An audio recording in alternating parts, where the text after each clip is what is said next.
All right, it is 1:30. Thank you all for tuning in to our live stream. We're going to talk about a couple of things today. So first thing is going to be our visibility right now. We're going to talk temperatures, and then we're going to get into this system that's going to be, well, it's already here, but more importantly, the thunderstorm potential that's really going to increase later on today. So let's jump into it.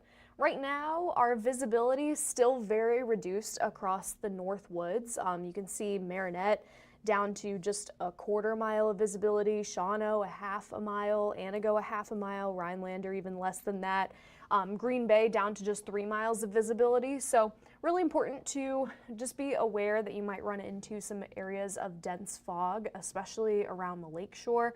Also with this, it's kind of a combination of the rain, the mist, and the fog, so that's why a lot of us are seeing that reduced visibility, even if it's not going to be as much of a dense fog concern.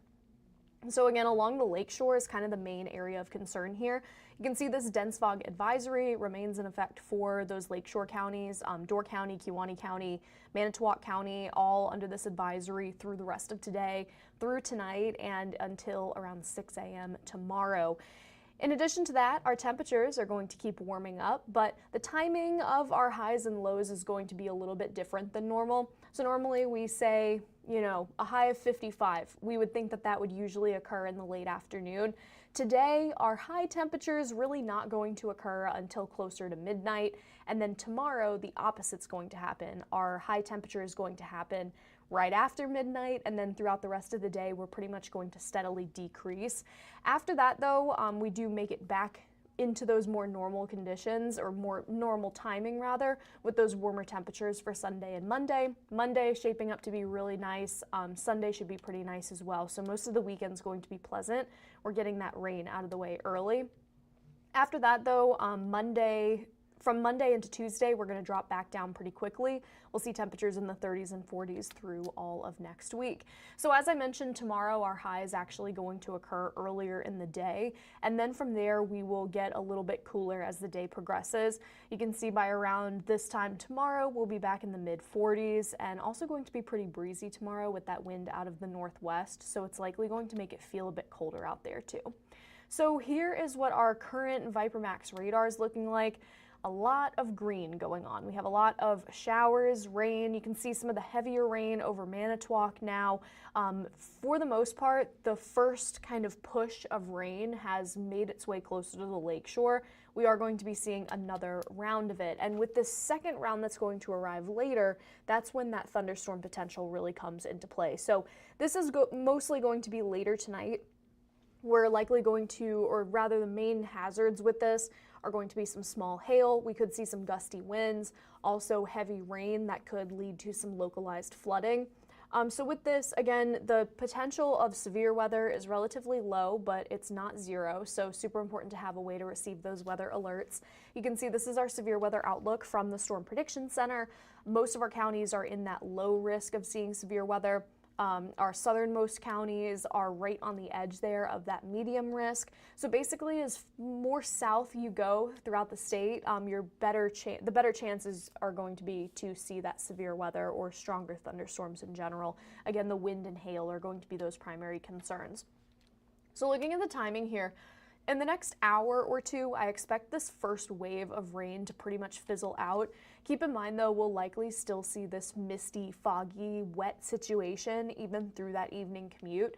So that first round of rain clears out, we'll see drier conditions throughout most of the evening, and then closer to around 10 p.m. we'll see some showers pushing back in, and then this next round arrives. So this is expected to reach Green Bay and the Fox Valley closer to around midnight by early tomorrow morning.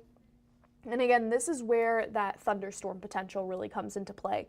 So if we're going to be seeing damaging winds or small hail, this is likely going to be when we would be seeing it. So with this being an overnight event, again, just super important to have a way to receive those alerts. This should mostly be cleared out of here between around 2 to 3 a.m., leaving us really with just a couple of scattered showers after that, mainly in the North Woods.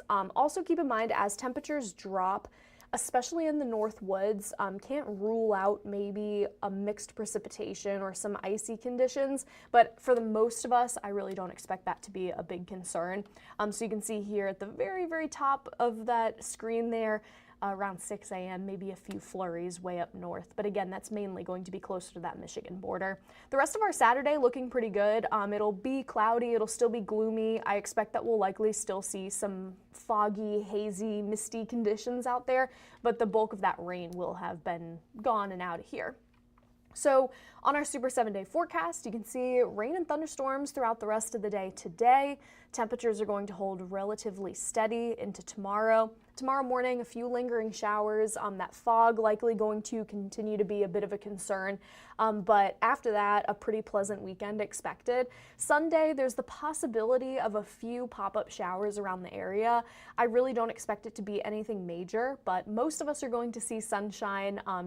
I would suggest maybe keeping that umbrella on standby just in case those pop-ups pop up over where you are. Also on Sunday, remember you're going to have to turn your clock forwards early Sunday morning. I believe at 2 a.m. is when those clocks will switch. Good news about that is that even though we lose an hour of sleep, we are going to be seeing finally those later sunsets. So and most of us in that 9 to 5 work day, you'll finally be able to leave work at the end of the day and not have to use your headlights starting next week. So that'll certainly be a thing to look forward to. Also Monday shaping up to be really nice. We're expecting temperatures in the 60s, mostly sunny conditions again. That'll likely be the best day out of this week. Tuesday, maybe another round of some scattered showers, and then those clouds build back in by the end of the week. Temperature-wise, as mentioned, will be pretty consistently in the 50s through this weekend, warming up even a bit more on Monday. And then between Monday and Tuesday, we're going to drop back down pretty substantially. You can see Tuesday we're back in the 40s, Wednesday likely in the 30s. Keep in mind for early to middle part of next week, those overnight temperatures are going to be near, if not below, that freezing point. So that will again bring in that concern for some slick conditions, especially in the early morning, and especially after all of the moisture that we'll be receiving today and tonight. So just be sure that you are planning ahead, have a way to receive those alerts, certainly have an umbrella or raincoat on standby. You'll likely need it. If you haven't needed it already today, which I suspect most of us have, you'll certainly need it later tonight as that second round moves through, and then we're heading into a pretty nice weekend. So thanks for tuning in to our live stream. I hope you have a great day.